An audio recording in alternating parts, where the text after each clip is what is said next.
Years ago, I thought intermittent fasting was going to be the thing that cured my acid reflux and my GERD. Everyone was raving about it, and it seemed like it was loaded with health benefits. People on social media were claiming that it helped with digestion, cured inflammation, so I decided to give it a try. Let me tell you, it did not go the way I expected. If you've been wondering if intermittent fasting can help you cure your acid reflux or your GERD, this is the video for you. Stick around because I'm sharing everything that I learned in my experience and the surprising way it actually impacted my symptoms. If you're new here, my name is Molly. I'm a registered dietitian specializing in acid reflux and GERD. I specialize in this field because I struggled with GERD for over a decade with debilitating symptoms that sent me to loads of specialists, sent me to the emergency room, terrible symptoms of heartburn, chest pain, regurgitation, even vomiting, coughing, and shortness of breath. And I really had to take control of my own health because I was at a loss. The doctors didn't know how to help me, and my medications were not really helping my symptoms or addressing the root cause. So I was able to overcome my GERD with a holistic approach, focusing on a mind-body healing approach, nutrition, strategic supplementation, and that's why I started this YouTube channel to share evidence-based, holistic information to help you also find reflux relief and take back control of your health. So if you're new here, definitely make sure to hit the subscribe button and the notification bell to get weekly uploads that could help you finally overcome reflux. Before we get in, don't forget to take advantage of all of my free resources down below as well. We have a free meal plan and a free week of the Flora Acid Reflux Healing app to help you get started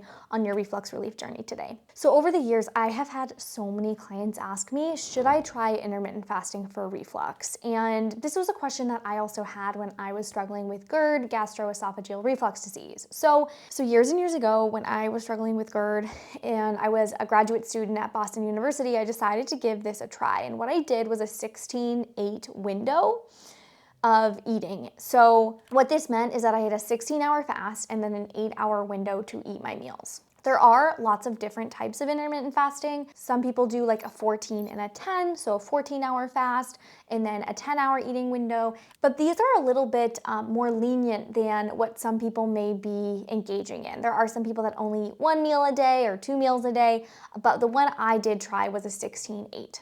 Fast pattern. So what this meant at the time for me was having my first meal around noon and then stopping eating by 8 p.m. At first, I thought that this was helping because I wasn't eating in the morning, so I wasn't necessarily experiencing reflux after those meals. But over time, I realized that this way of eating was actually really problematic. By day 4, what was happening is that by noon, I was absolutely starving. So when I got to that meal, there was no way in the world that I was going to be able to eat slowly, chew my food well, all of the things that I talk about on this page in terms of mindful eating.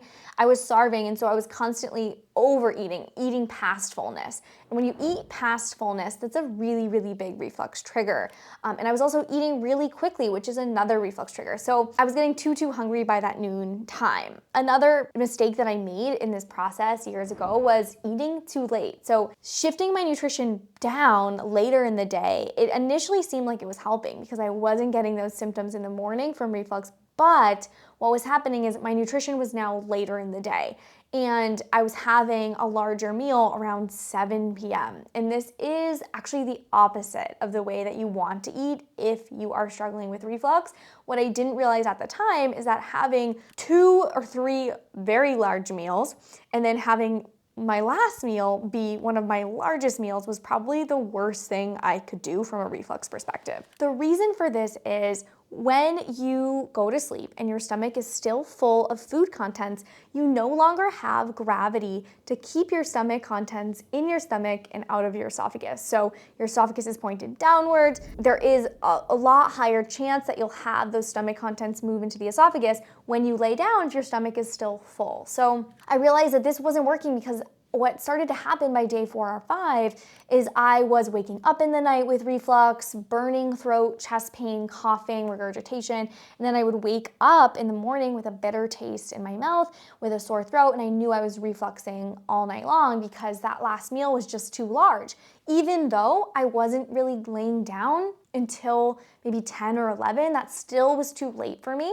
Oftentimes our digestion kind of slows down throughout the day, and so people often experience more reflux later in the day. So having your last meal as your largest meal is really not a great idea. And sometimes that can happen when we're doing this intermittent fasting window. Now, my experiment, I think, would have gone a lot better if I shifted this window upwards. So maybe if I started eating around 9 a.m. or 8 a.m. and then I stopped eating around 4 or 5, this could have been a much, much healthier window. But that doesn't solve the first problem that intermittent fasting caused for me. So I mentioned that by restricting my eating window, I had to eat larger meals because I was eating less frequently. Eating very, very large meals puts pressure on your stomach. So this increases gastric pressure, the walls of your stomach stretch, and anything that increases gastric pressure can loosen the lower esophageal sphincter. It prevents this lower esophageal sphincter muscle from keeping stomach contents in your stomach where they're supposed to be. So truly, the large meals, eating less frequently, was not helpful to me. My reflux was eventually worse than it was before because I was no longer having small, frequent meals. Small, frequent meals is something you've probably heard when it comes to acid reflux, but what does that even really mean? So for a lot of our clients, what helps is having about 3 meals and 1 to 2 snacks, eating about every 3 to 4 hours while you're awake. And we also do recommend to have your first meal within an hour or so of waking up. So start your day with a good breakfast within an hour of waking up. Not only does this help start to front load your day with good nutrition that will help prevent overeating later, that will help prevent eating late at night, but eating within an hour of waking is also really great for your cortisol, for one of the major stress hormones that can impact the way your sphincter functions and the way your digestive system functions. So balancing your hormonal health as well as front loading your day with a good solid breakfast within an hour of waking is what I would recommend.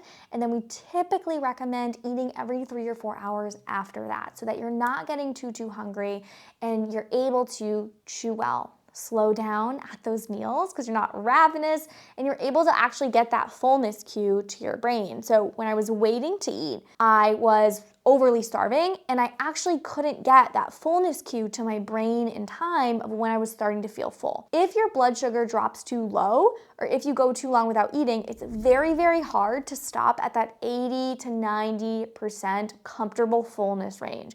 And that's where we really want to be to prevent excess gastric pressure and lower esophageal sphincter loosening. There is a Japanese word for that is escaping my brain, but it's a really big part of Japanese culture. And I think it's an amazing way to eat. 80 to 90% fullness. It takes practice and it takes eating consistently, but it's possible and it's an amazing strategy to help you prevent reflux so your tissue can heal. So by week 2 of intermittent fasting, my experiment that happened in grad school, I was a mess. My reflux was all over the place. I felt like my hormones were all out of whack because I wasn't eating in the morning. My stress level was a little bit higher in the morning.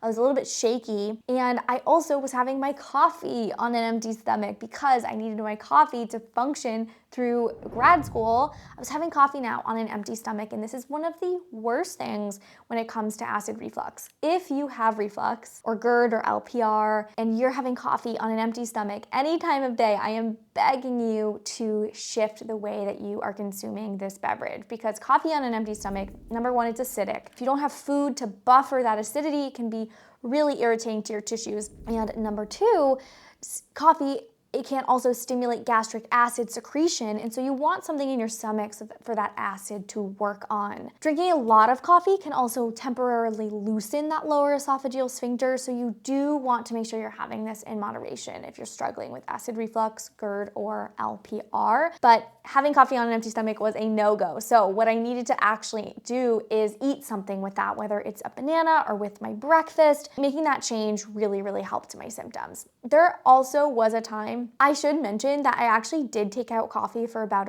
a year after this period, after this experiment, and that did help me heal. So just a heads up, if you're dealing with acid reflux, there might be a period where you do need to remove some of these triggers so your tissues can reduce inflammation and heal. But now I'm able to have coffee every single day without symptoms, without problems, but I always do have it with food. I still never have it on an empty stomach. And if I do forget sometimes and I have it on an empty stomach, I definitely feel a little bit irritated. Here's another reason why intermittent fasting isn't something that I recommend as a dietitian specializing in reflux. When you go too long in between meals, there is a process of stomach acid buildup, and this can be really irritating to the lining of your stomach as well as the lower esophageal junction, this area in between the stomach and the esophagus. And if you're not giving your body food for that stomach acid to really work on, it can be problematic. And this happens in animals. If you've ever noticed in a cat or a dog, if they go too long without eating, they will throw up stomach acid. And sometimes this can happen in humans as well. So going too long without eating, I learned, was a massive trigger for me. This would cause burning in my stomach, burning in my chest, and a sour stomach feeling, often nausea as well. So eating every 3 to 4 hours while awake was a much better approach than being really strict around my eating window. Having this strict eating window also was a little bit stressful. I felt like I was getting too hungry, I was getting that stomach acid buildup, and what I learned was a much better approach was actually thinking about having that time without eating be later in the day. So shifting my nutrition upward, starting to eat within an hour of waking, eating every 3 to 4 hours after that, but then definitely really committing to a early dinner. So eating dinner around 5 to 6, having about 4 hours before I laid down really personally helped me heal my reflux so that my stomach could empty before I laid down. Now, this will differ person to person depending on your schedule, depending on what time you're going to bed, but for me personally, what I found is I needed to eat consistently and enough nutrition throughout the day, a good breakfast, morning snack, lunch, afternoon snack, and dinner so that I actually could stop eating after dinner and I wasn't hungry before bed. If you are hungry before bed, this is likely a sign from your body that you're not getting enough nutrition throughout the day. So this might mean you need to increase your lunch, you may need to add protein at your afternoon snack, you may need to make sure your meals have enough fiber, enough healthy fats, things like that we want to look at if you are getting hungry before bed, because ideally you should be able to have about a 3 or 4 hour fast before you lay down. Now, that 3 or 4 hour fast might naturally lead you to some sort of an intermittent fasting window because you're getting that nice long overnight fast. But what I would urge you against with GERD, based on my experience with hundreds of clients with acid reflux, GERD, and LPR, is not to delay eating in the morning. I would start to eat in the morning and then follow a nice pattern of small frequent meals so that you can stop eating after dinner, have a nice early dinner, and dinner isn't your largest meal and you're not relying on dinner to give you a lot of your daily nutrition. As I dug into the research more on intermittent fasting in grad school, there was actually no research to suggest that this is going to heal your gut. And I really want to stress this because you're gonna hear all over social media that seed oils are toxic and that gluten is inflammatory and dairy is messing up your gut health. And these are claims that are kind of just floating around in this echo chamber of functional medicine that actually have no real hard science behind them. So if you're seeing someone on social media making these big claims about this food is bad, this food is toxic, I really urge you to ask them, where are their references? Because people all over the internet are making big, bold claims that are very sensational because it drives their engagement, it gets them attention, but it's not actually evidence-based, and it's really misleading to those consuming their content. It also drives a whole ton of food fear and anxiety that is just not necessary, and it clouds your reflux relief path. If you're constantly being bombarded by misinformation, it makes nutrition extremely confusing and it takes your focus away from what really matters in terms of nutrition. And your meal timing, your meal size, the way that you eat is so hugely important if you struggle with acid reflux. So much more important than avoiding seed oils at all costs or avoiding gluten and dairy at all costs. So if you take anything away from this video or my content, let it be that not everything you hear on social media is true when it comes to nutrition. There are a lot of nutritionists out there. Just so you know, anyone can call themselves a nutritionist. It is not a protected title. Registered dietitians, we go to school for literally 6 years. We have to have a master's degree in nutrition science and then work at a hospital for 7 to 9 months to be clinically certified, to pass our board exam and become a board certified registered dietitian. So you really want to be taking your information from someone who has an evidence-based background. Anyway, I digress. So as a recap, here is what I learned from my experience with intermittent fasting. Number one, it is not supported in the research to help prevent acid reflux or heal your gut. Number two, eating too late at night and eating a large meal late at night is probably one of the worst things we can do for acid reflux. Number three, putting off your meals, getting too hungry, and waiting too long to eat can be a reflux trigger for a multitude of reasons, including stomach acid buildup, as well as not being able to slow down during our meals, not being able to chew well, and not being able to notice our fullness cues so that we're eating past fullness consistently, which is another massive reflux trigger. The last thing I learned is that there is no one-size-fits-all approach when it comes to acid reflux. So having a fast at night could be an amazing approach for you. Eating dinner early could be amazing. There is no one-size-fits-all approach when it comes to reflux nutrition. It really does need to be personalized on your goals. If you've experienced weight loss, if you've experienced weight gain, if you're struggling to eat throughout the day, what your schedule is like. So if you're looking for more support, number one, make sure you subscribe to this channel, watch my reflux relief playlist in its entirety, take notes, implement this into your life.